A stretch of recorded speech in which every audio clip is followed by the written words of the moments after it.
Mais il y a un moment, je ne sais pas, il y a une phrase qui a résonné et qui m'a beaucoup accompagnée, et qui me touche encore. Je ne sais plus dans quel verset de la Bible, quelqu'un qui disait, tu as toujours marché à côté de moi, il y a toujours eu tes traces de pas à côté des miennes, mais chaque fois que j'ai eu un problème, il n'y avait que mes traces de pas. Et l'autre répond, parce que tu n'as pas vu que dans ces moments-là, je te portais. Ah, mm. Et là, ça m'a beaucoup aidé à me dire, voilà, continue à te donner de l'empathie, de la compassion parce que tu es aidé, parce que tu es porté, parce que tu n'es pas coupable, parce que c'est un chemin d'initiation, quoi. Bon, bonjour à vous toutes, parce que on avait envie avec Coralie de prendre un petit temps entre femmes. On est en pleine préparation du prochain stage pour les femmes qui aura lieu au mois d'août. Et on avait envie d'illustrer ce stage avec ce qu'on vit un peu actuellement, puisque c'est ce qui nous fait vibrer, qui nous permet aussi d'être inspirés pour ce prochain stage et d'être vraiment voilà, dans ce qui se passe actuellement. Donc voilà, pour illustrer ce stage, on va d'abord prendre juste un petit temps, Coralie et moi, pour se centrer et être à l'écoute de ce stage.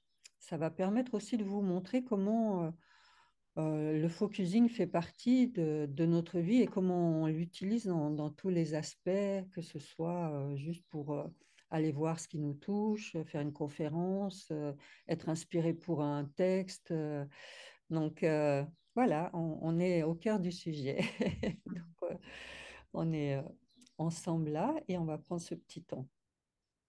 Donc dans le focusing, on prend toujours un petit temps pour s'ancrer, pour sentir notre corps, pour se centrer sur la présence, étant donné que notre je est présence, qui va pouvoir être à l'écoute de ce qui se passe en nous par rapport à ce thème du prochain stage qui va toucher les limites, le territoire. Et moi, mon corps réagit fortement hein, dès qu'on aborde ce thème-là. Hein. Ce que je ressens, c'est quelque chose qui étouffe dans ma poitrine.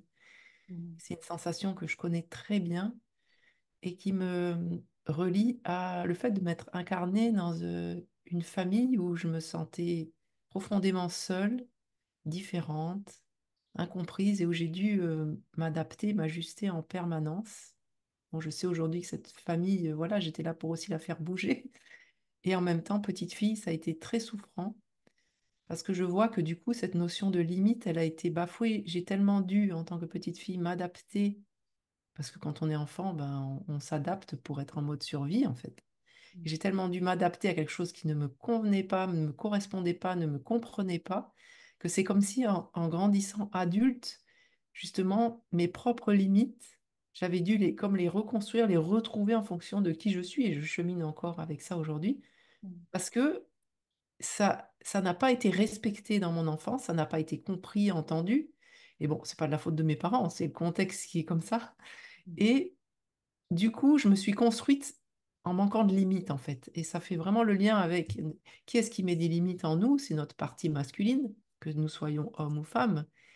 Et moi, je vois bien que toute ma vie, j'ai dû reconstruire cette facette masculine de moi, puisque le féminin, justement, n'avait pas ce contenant qui lui permettait de se déployer correctement. Donc, c'était un féminin qui partait dans tous les sens, soit hyper contrôlant, soit qui partait un peu dans le grand n'importe quoi parce que ce masculin n'était pas bien construit dans un cadre juste, avec des jalons, etc.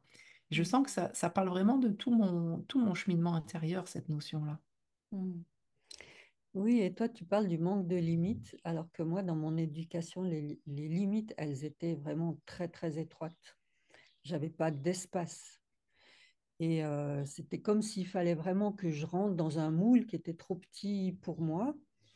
Et je me suis aussi adaptée pour survivre, parce que si j'y résistais ou si je me rebellais, C'était assez violent, le, le fait d'être remise là où je devais être. Et cette étroitesse, elle m'a aussi mise dans le contrôle parce que je devais toujours veiller, surveiller. Et en même temps, ces limites qui étaient super étroites, parce qu'entre filles, on me disait que le monde extérieur était dangereux pour une fille. Donc, il fallait que cette fille-là, elle soit vraiment cadrée. Et en même temps, les limites, elles ont été outrepassées par celui qui posait le cadre. Mm. Donc, en même temps, il y a une part de moi qui osait pas et qui s'est dit, OK, on me dit que le monde extérieur est dangereux, mais en fait, le danger, il est à l'intérieur de la maison. Donc, voilà,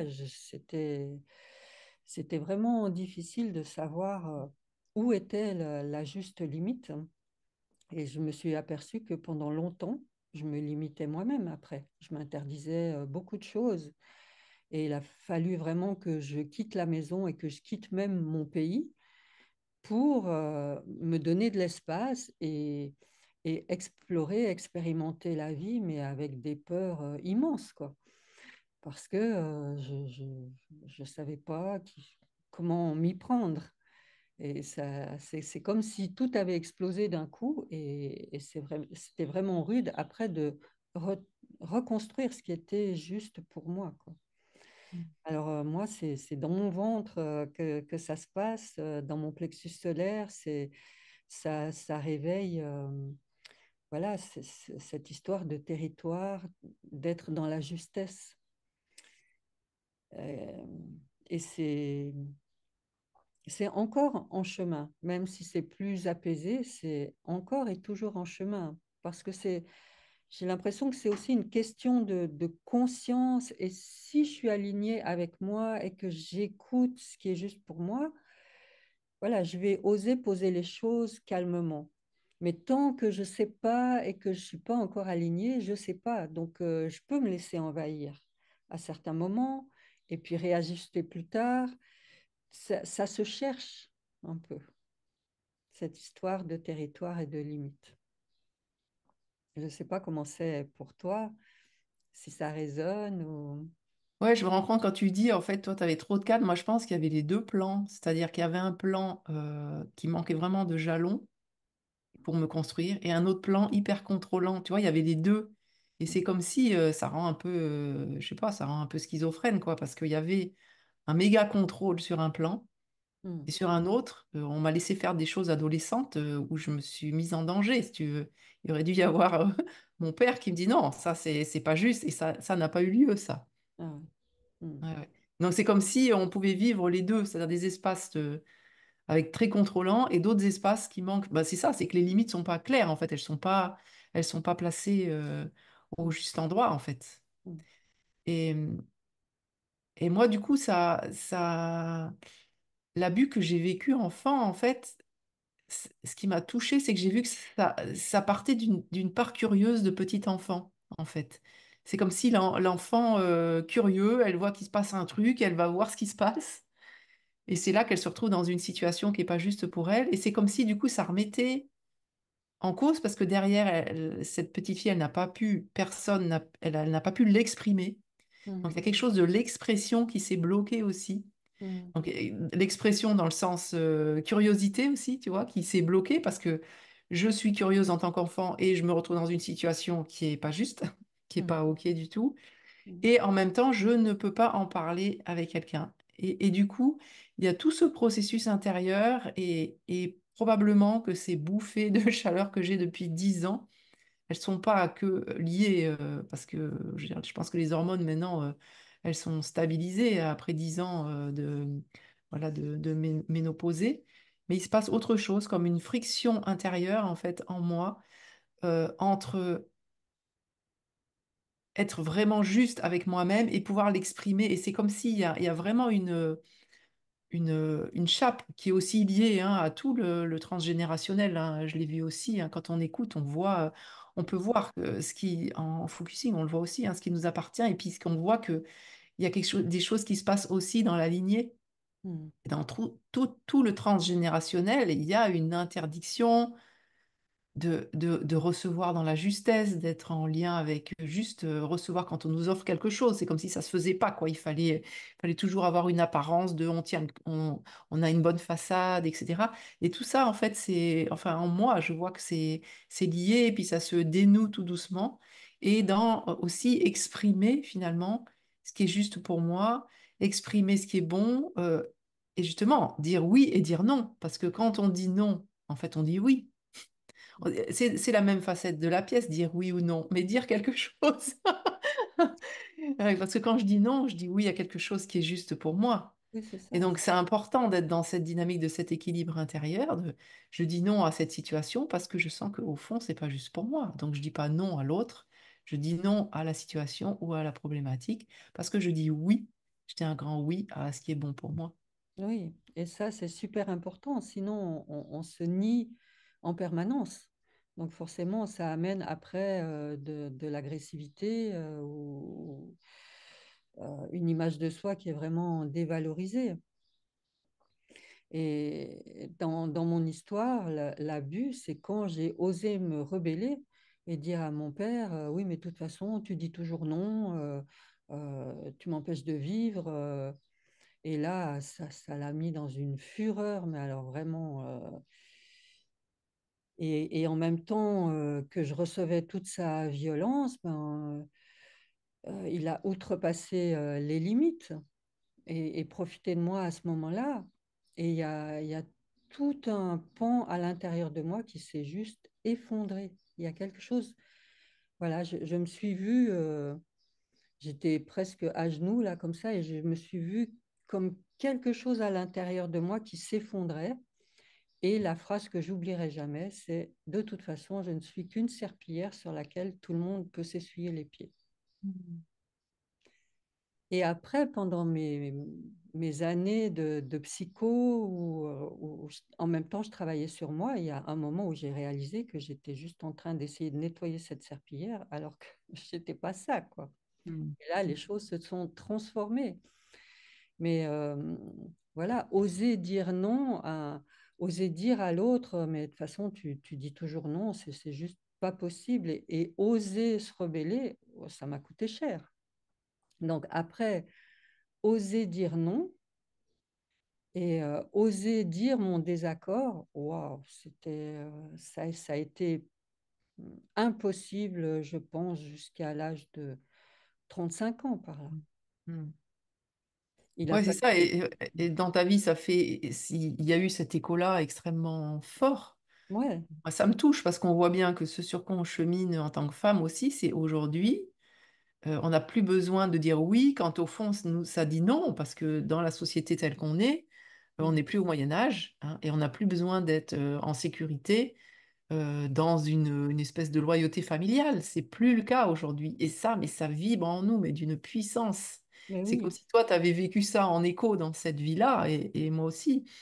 Mais au fond, qu'est-ce qu'on est en train de regarder et d'ajuster et de nettoyer? C'est que je peux dire non, je peux dire oui sans crainte de me faire expulser, renier de la famille, parce qu'il y a ça derrière, il y a des peurs profondes, Mm. inconscientes, que moi je visite régulièrement en focusing, Mm. de je vais me faire, je sais pas, peut-être éjecter du village, je vais me faire bannir par la famille. Il y a des histoires qu'on a vécues, hein, d'avoir été banni Mm. pour s'être positionné. Et donc il y a des mémoires de terreur en nous, chez les femmes, de se taire et rester en sécurité en disant oui à des choses qui, au fond, disent non. Mm. Et par chance, quand même, aujourd'hui, avec tout ce qui se passe, d'abord le mouvement MeToo et toutes les dénonciations qu'il y a actuellement, c'est aussi pour les femmes pouvoir sortir du silence. Parce que le silence, c'est juste, c'est rester enfermé dans quelque chose, hein. Moi, je sais que mon père, après, il m'a dit surtout, tu dis rien. Bon, ben, j'ai rien dit. Mais j'étais tellement dans le silence qu'au bout d'un moment, au bout d'une semaine, ma mère, elle m'a dit, mais qu'est-ce qui se passe? Mhm. J'ai ouvert la bouche depuis une semaine. Alors j'ai dit deux, trois choses, mais il y avait tellement de honte que je ne pouvais pas en dire plus.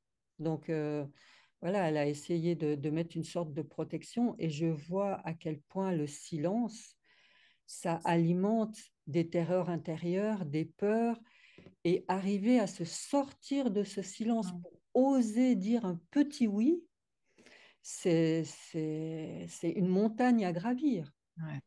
Et aujourd'hui, quand on parle de ça, et ça m'a beaucoup touchée quand j'ai entendu une personne parler de ce qu'elle avait vécu et parler du silence, et de dire à quel point ça la mettait dans le mutisme, même quand elle était témoin des violences qui se passaient, elle ne pouvait pas réagir. Ça fige complètement, Mm. ce silence.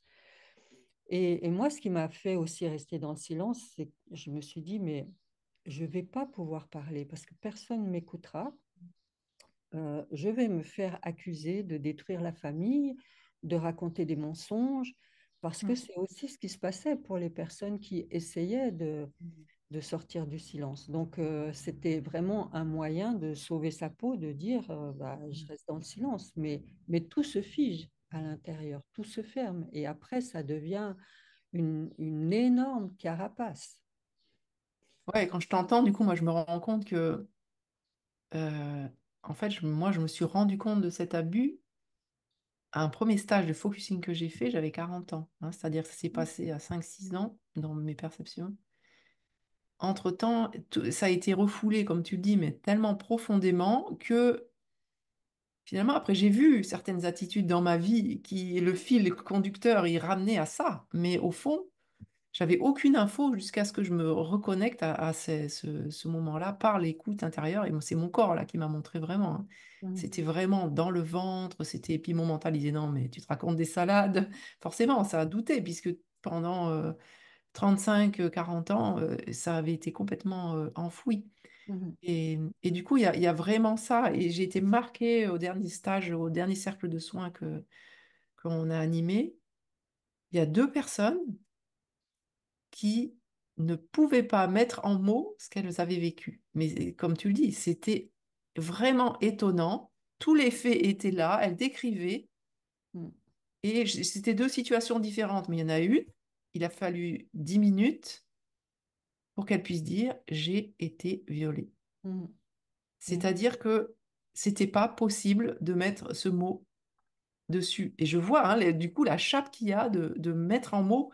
Et moi, je me souviens que c'est une amie qui m'avait dit, mais en fait, c'est une amie qui était psychologue scolaire dans les collèges. Et elle m'avait dit, mais en fait, ce qui t'est arrivé, c'est que tu as été violée.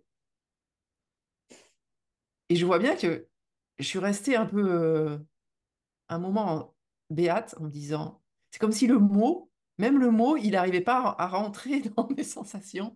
mhm, C'est comme s'il y a une espèce de... Il y a quelque chose qui empêche d'acter ça, en fait.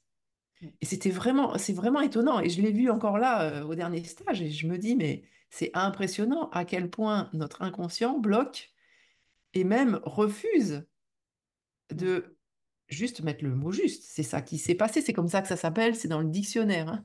Ouais, Hein, voilà, et donc, est-ce qu'on peut utiliser le juste mot? Et je vois le chemin, l'accompagnement, la douceur que ça ouais, demande d'être enveloppé à ces endroits-là pour pouvoir exprimer ce qui est imprimé, mais de manière et qui infuse toutes nos actions. On fait beaucoup d'actions, évidemment notre sexualité, mais aussi les relations aux autres, mhm. même professionnellement, comment on s'expose, comment on se montre au monde, comment est-ce qu'il y a tout ça qui, euh, qui est impacté en fait. Oui, oui, oui.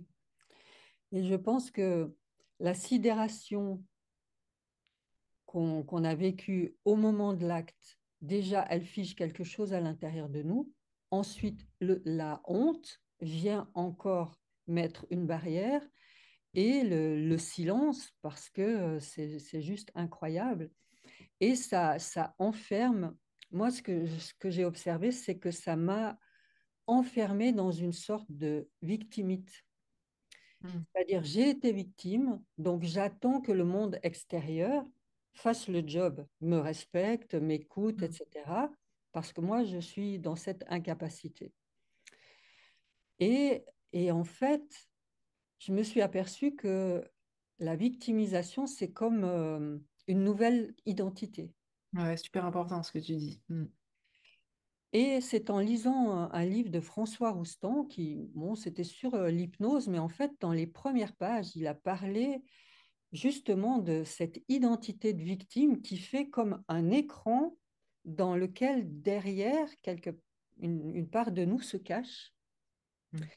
et que cet écran fait que il y a quelque chose derrière qui grossit, qui grossit, qui grossit, qui grossit, qui prend une importance et cette identité de victime, elle grossit aussi. C'est un moyen d'exister, mais tant que on ne voit pas à quel point on est identifié à cet état de victime, il n'y a pas de guérison possible. Ouais. Mm.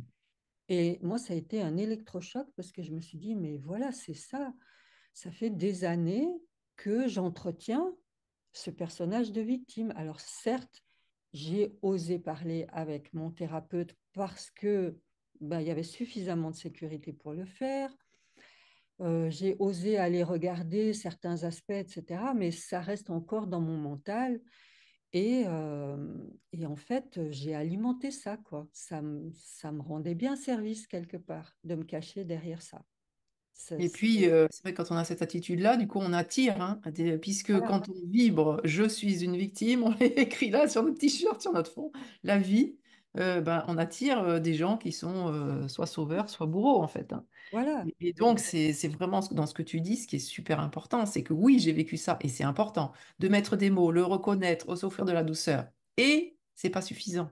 non, C'est-à-dire que c'est important de ne pas devenir bourreau des autres, oui, hein, et de prendre responsabilité, non pas pour ce qui s'est passé, parce que c'est ça qui s'est passé, mais pour, et c'est là que le focusing intervient vraiment puissamment, ce que ça me fait.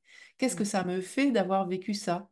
Qu'est-ce que ça me fait d'avoir été en position de victime jusque-là, parce que c'est ça, et puis c'était comme ça, et je ne pouvais pas faire autrement. Qu'est-ce que ça me fait de faire ce constat de tout l'impact que ça a eu dans ma vie? Et là, on reprend notre souveraineté, notre pouvoir intérieur, et on n'est plus à attendre de l'extérieur une sentence qui ne guérira rien de ce qui a souffert en nous, hein. On peut faire tous les procès qu'on veut et tout ça. La part, la part qui a besoin d'être entendue, elle a besoin d'être entendue par nous. Elle a besoin d'être entendue pour comment elle a souffert, tout l'impact que ça a eu, tout ce que ça a impacté dans sa vie.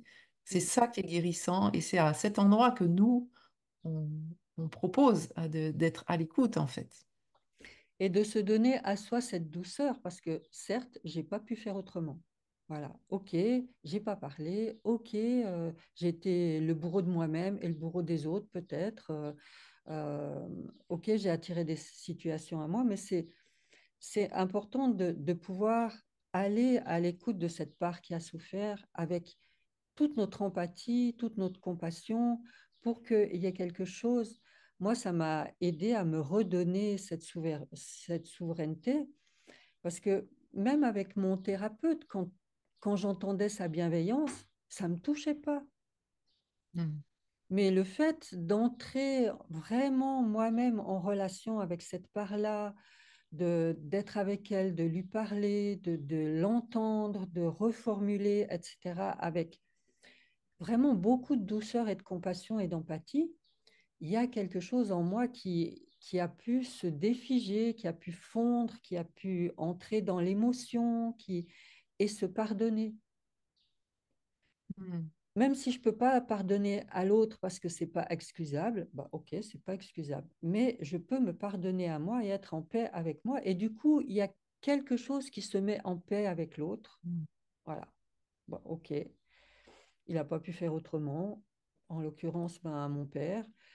Je peux avoir de la compassion pour toute la violence qu'il a vécue lui et il n'a pas su faire autrement que de se la donner à lui et de nous la donner à nous et de régler son compte avec les femmes et avec les hommes sur ses enfants. Ok, il n'a pas pu faire mieux. Mais je me sens en paix avec ça et je ne vais pas lui faire un procès. D'ailleurs, à l'époque, ça n'aurait pas été possible. Même 10 ans, 20 ans, 30 ans après, j'en vois pas l'utilité parce que je me sens en paix avec moi. Et les choses se sont dites, etc. Et puis, à l'époque, c'était pas possible. Aujourd'hui, dans la société, il y a enfin une écoute possible. une prise en considération. Alors oui, aujourd'hui dans la société, ça passe par les procès et c'est nécessaire, mais c'est qu'est-ce qu'on en fait? Parce que si, s'il y a eu tout ça par rapport au patriarcat, il y a quand même quelque chose à faire de ça. Alors certes, on peut le faire avec soi et voir qu'est-ce que je fais de tout ça, qu'est-ce que ça m'a appris.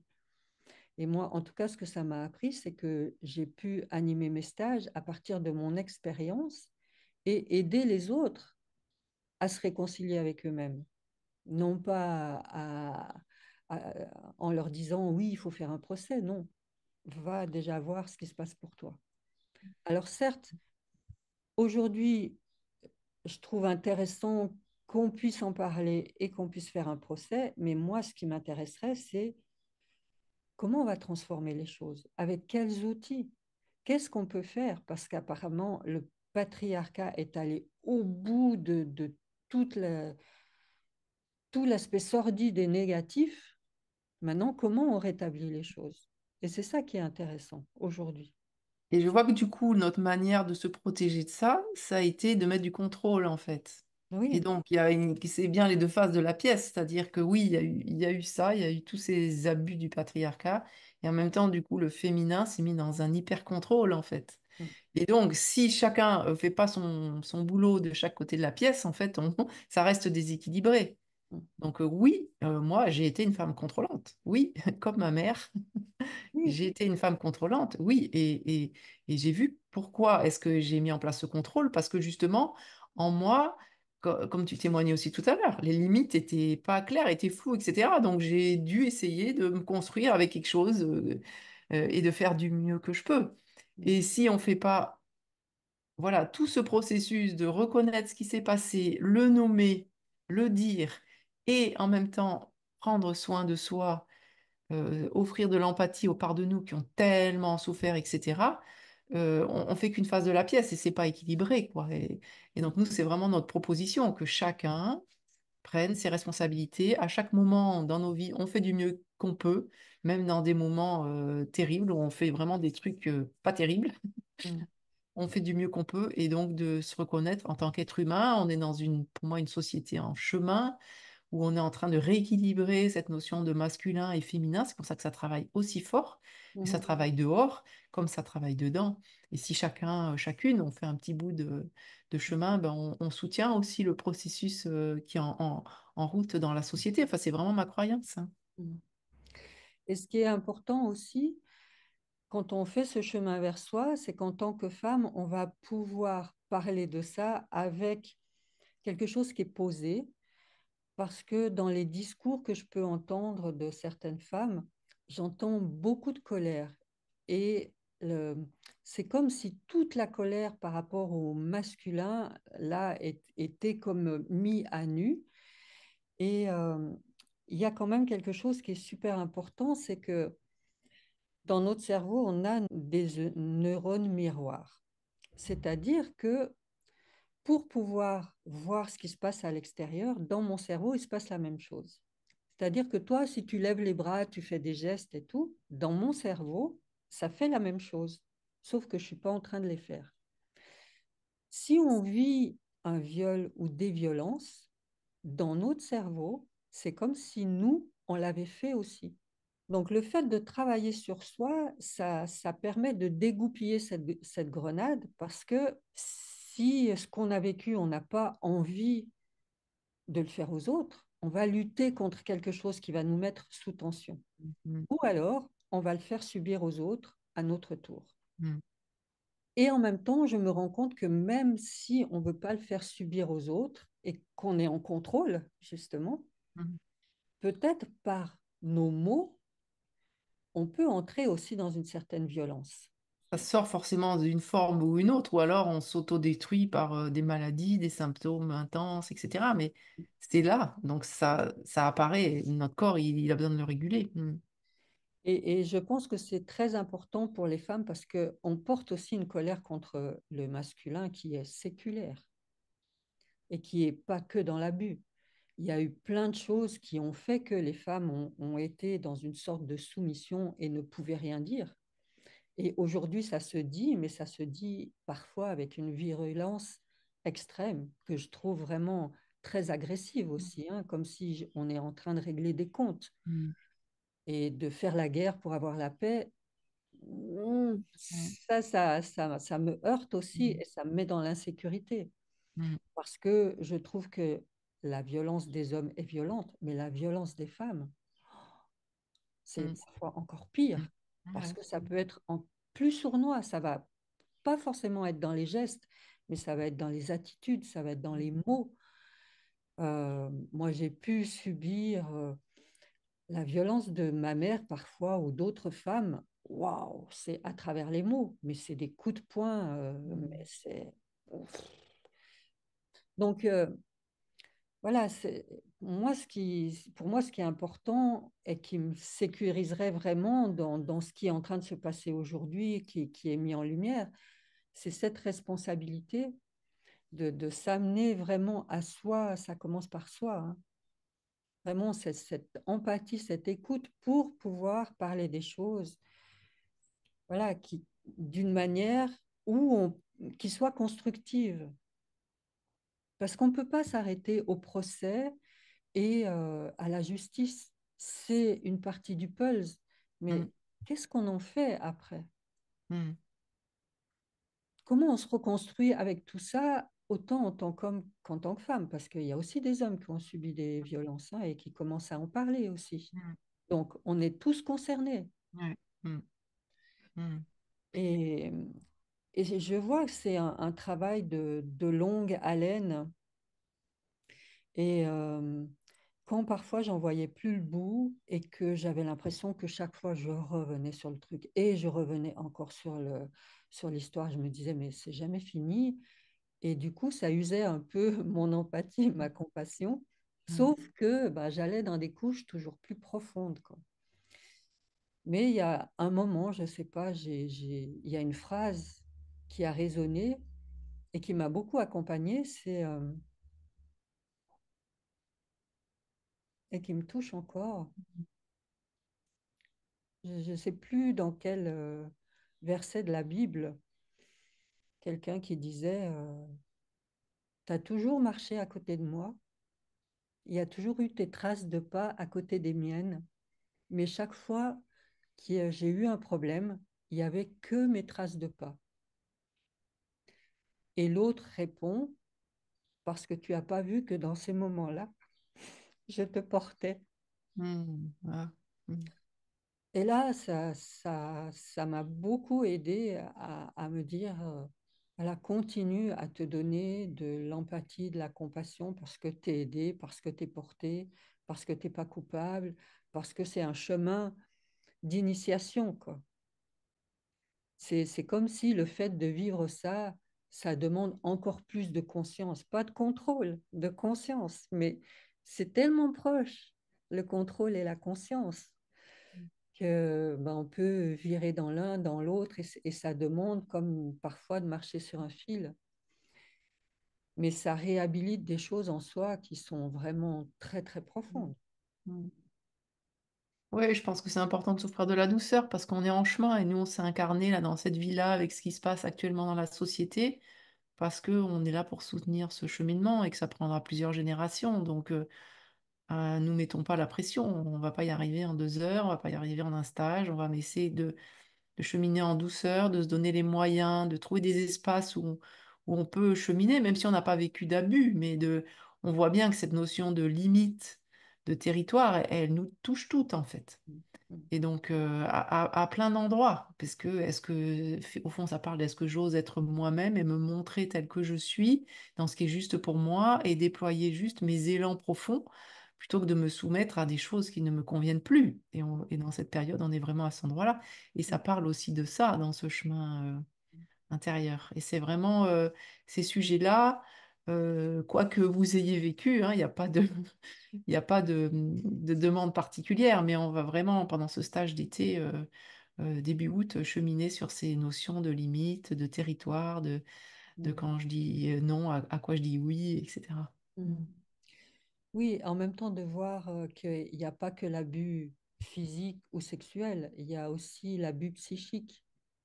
Toutes les manipulations. Ouais. Voilà, toutes les manipulations, une manière de parler qui ne gratifie pas l'autre et qui ne l'élève pas, au contraire, qui le rabaisse et qu'on a trouvé normal parce que c'était comme ça qu'on s'exprimait.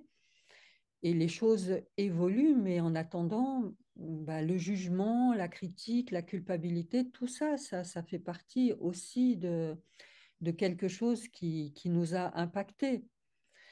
Et comment on peut rétablir ça pour justement prendre la responsabilité de ce qui nous appartient et cesser de culpabiliser l'autre ou cesser de dénigrer ou de juger, parce qu'en fait, c'est à soi-même qu'on se donne ça aussi, quoi. C'est ça, c'est important de regarder l'attitude qu'on a avec les autres, hein, parce qu'à chaque fois qu'on fait quelque chose aux autres, c'est que au fond, on se fait ça à nous-mêmes. Ouais. Et donc, voilà, arrêtons d'essayer de contrôler, comment dire, y compris nos relations aux autres. Il faut pas que je fasse ci, il faut pas. Je reviens à moi et j'observe ce qui se passe en moi, mes ressentis par rapport à ça. Qu'est-ce que ça me fait de me rendre compte que voilà, je me mets en colère contre un tel? Qu'est-ce que ça me fait de me rendre compte que là, j'ai été un peu manipulatrice? Mm. Et la réponse est là en nous, en fait, hein, et c'est vraiment un mouvement de l'extérieur vers l'intérieur qu'on invite à faire pour prendre responsabilité. Et c'est ça qui est pour nous qui est guérissant, enfin, dans nos chemins, en tous les cas, et dans tout ce qu'on transmet, ce qu'on enseigne, tous les animations de stages, etc. On est vraiment dans cette posture-là. Oui, et je vois qu'avec le focusing, quand on donne la parole à ces parts qui ont souffert et qu'on peut entendre leur point de vue, pas le point de vue qu'on a sur elles, mais comment elles voient les choses de leur point de vue, il y a toujours quelque chose de bienveillant. Même dans les cas les plus difficiles où les parts de nous sont en train de se dire, ah mais non, ça je ne veux pas les voir, et qu'il y a un avis là-dessus ou un jugement, etc. Quand vraiment on peut entendre ces parts qu'on n'aime pas de leur point de vue, en fait, il y a toujours quelque chose de bienveillant qui met justement dans cette douceur et qui amène toujours plus de baume au cœur, de douceur pour soi-même. Et quand on a cette douceur pour soi-même, ben, on a envie de la partager avec les autres Mm. et d'être plus attentive ou attentif à nos actes, à nos paroles. Voilà, ça passe pas par la tête, ça passe vraiment par le corps. Donc, ça nous amène à être authentique, authentiquement vrai, sans entrer dans un rôle, oui, voilà, Mm. je vais faire attention à ce que je dis, etc. Alors que c'est juste ici, quoi. C'est pas incarné. Et quand on peut partager ça en groupe, c'est puissant. Ouais. Parce Mm. qu'on voit qu'on est tous et toutes dans le même bateau et que quand on peut se soutenir et s'apporter de la bienveillance, tout le monde y gagne. Même quand on aborde des sujets qui sont délicats et difficiles, quoi. Mm. Ça permet de voir à quel point l'humanité aspire à ça. En tout cas, Mm. moi, ça me réconcilie beaucoup avec l'humanité, mon humanité, mais celle aussi avec laquelle je vis, quoi. Mm. Mm. Ouais. Mm. Merci, hein. Donc, on se retrouve hein, début août, hein, si ça vous parle, ces sujets-là. Il reste que quelques places parce que c'est un tout petit Ouais. stage. C'est un petit groupe. Voilà, mais on fera d'autres, on aura Il y en d'autres aura rencontres. d'autres. Voilà. Bon, en tout cas, merci pour votre écoute. J'espère que ça aura résonné pour vous et qu'on aura le plaisir de partager ces moments avec vous Mm. prochainement. Au À plaisir. bientôt.